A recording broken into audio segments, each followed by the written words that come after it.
नमस्कार. अनिल देशमुखांचा काळा बुरखा फाटला. सचिन वाझेने अनिल देशमुखांवर केलेले आरोप अत्यंत गंभीर असून देशमुखांचा काळा बुरखा टराटरा फाटलाय. उद्धव ठाकरे यांचे सरकार सत्तेवर असताना पैसे मागितले जात होते असे सचिन वाझेने सांगून टाकलंय.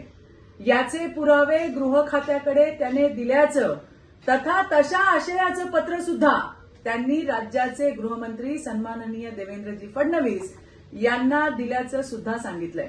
आमची मागणी आहे की याची सखोल चौकशी केली जावी. निलंबित असताना अनिल देशमुख यांनी पुन्हा नोकरीवर घेण्यासाठी आणि ते पैसे पवारांना देण्यासाठी 2 कोटी रुपये मागितले होते हे जनता विसरलेली नाही. सचिन वाझेविषयी बोलताना उद्धव ठाकरे यांनी भर सभागृहात त्याची पाठराखण केली होती. सचिन वाझे म्हणजे लादेन आहे का असं बेजबाबदार वक्तव्य उद्धव ठाकरे यांनी केलं होतं. हे देखील सर्वश्रुत आहे, सगळ्यांना माहिती आहे.